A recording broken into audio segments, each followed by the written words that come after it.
I'm Gus Ipsen. I work for Assemblymember Linda Rosenthal.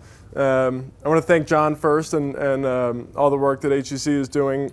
Not only is Linda herself a formerly rent-controlled, now rent-stabilized tenant, but she's the sponsor of a couple of the bills in the universal rent control package.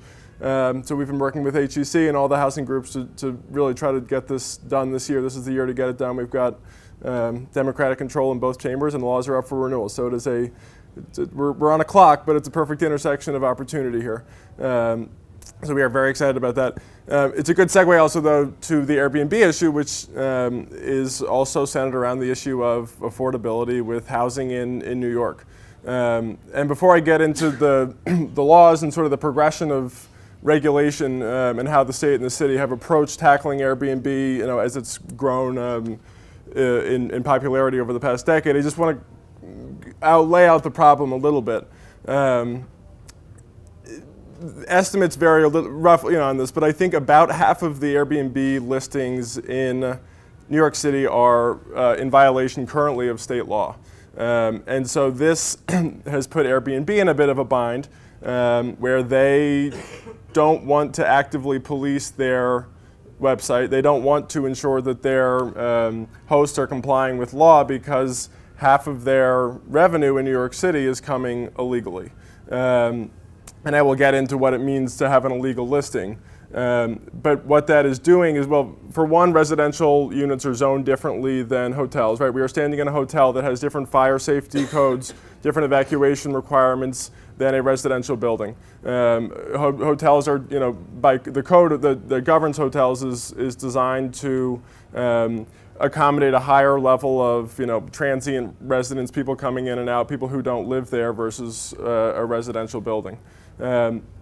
The bigger issue, though, is that this has stripped thousands of units off of the rental market in New York City. I think the most recent estimates we have from some data scientists at McGill and a couple of the housing groups that they've worked with are that about, I think, 14,000 units that could be on the rental market have been stripped from the market. And so some of those are affordable units, rent-stabilized, rent-controlled apartments, SRO apartments, but others are market rate, and that just means everybody who lives in a market rate rent is paying more because of the laws of supply and demand. We're stripping thousands of units out of our supply, and that means that there's the same number of people who still want to live here. Prices are going up for everybody. Not to mention, you all live in the city, so I'm sure you've experienced the Airbnb issues. There's the noise, there's the partying, there's the loot, whatever, all the stuff that comes with it that people don't want. You didn't sign on for when you signed a lease to live where you live. So how has the state looked at this? Well, in 2010, the multiple dwelling law, and this was sort of the first big law that changed how we look at Airbnb, and it doesn't explicitly mention Airbnb. It regulates short-term rentals. It is illegal under New York state law to rent out your unit for less than 30 days if the tenant of record is not home. So if you are home and you are in residence, you can rent out your spare bedroom for a weekend. That is legal. So there is a legal pathway to use Airbnb. If you are not going to be home, if you were going away to your second home for 6 months, you cannot invite in a rotating cast of characters who are renting out your apartment on a weekly or bi-weekly or weekend basis. That would be turning your home into a hotel, and that is not what that's what we are trying to avoid. You can rent your apartment for longer than 30 days if you are not in residence. It's a longer term stay. I should note for anybody who's thinking about doing this, there are often co-op bylaws, building bylaws that may be more stringent than what the law requires. So people do have to be careful. People will sometimes call our office and say, hey, I'm thinking about doing this, or I have a friend who's thinking about doing this, and we can explain the law to them, but you do have to be mindful that oftentimes, and this is increasing because landlords don't like Airbnb, it brings liability to them. Your building code may be even more stringent. The challenge, though, with that first law, which gave us a good platform, right? It gave us sort of a regulatory structure, was enforcement. And the mayor's office has a division called the Mayor's Office of Special Enforcement that is tasked with sending out inspectors to look and see what is legal and what is not when they get complaints. It was very hard for the office, though, to police these things because the Airbnb website doesn't tell you very much. And really the only way that they could do this was through through complaints coming from neighbors, or by literally chasing suitcases. I mean, like, you've seen it. I've seen it even, we work in a mixed-use building. I'm pretty sure in our office building there have sometimes been illegal Airbnb activity. You see 3 or 4 suitcases from somebody you don't recognize going up the elevator. Maybe you then call 311 and the Office of Special Enforcement gets around to going out there 2 days later. Maybe they're there still, maybe they're not. Maybe they get there and they're still there, but they're out to lunch and they don't catch the people. They can't break the door down. So it's very difficult under the 2010 law to actually carry out the enforcement. So in 2016, the Assembly member Linda Rosenthal passed a bill to make it illegal to advertise a unit that is already considered illegal under state law. So it doesn't change the regulatory regime, it just gives enforcement a tool to now not have to police the 5 boroughs of New York City, but they can sit on a computer and police a website, which is a little bit easier for them to track down. The challenge that we are still confronting, though, is that Airbnb is not a willing partner for the reasons I outlined at the beginning. Half of their bottom line comes illegally in New York City, basically. And so they, on their website listings, do not tell you the exact address and unit of where you're renting. It might say Upper West Side, Hell's Kitchen.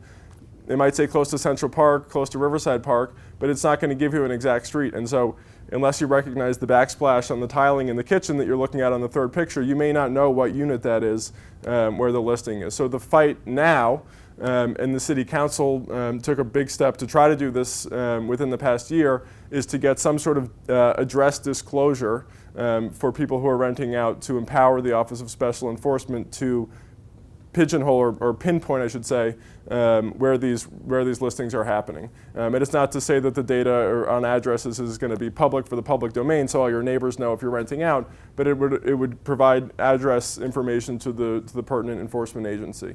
Unfortunately, the court thought that was a breach of the Constitution. So there is now a reset, and we're trying to figure out how we can reshape legislation at either the city or the state level to empower the Office of Special Enforcement to do its diligence. But as of right now, if any of you are seeing issues in your buildings, you do have recourse. The first step is always to call 311 and to just get the complaint. The second step, I think with Airbnb more so even than other issues, is to work with a local elected official's office to actually liaise directly with the Office of Special Enforcement, because a lot of times you're going to need to be nimble, right? Like, people literally are going in and out of their homes. You're going to need to be sending pictures. You're going to need to, sort of actually coordinate a plan of figuring out what's going on. The big issue that I think got everybody really riled up on this was almost 10 years ago, and this is what first got the Assembly member involved in this. There was a building called the Imperial Court, which is an SRO building up on 79th, which is 100% affordable units.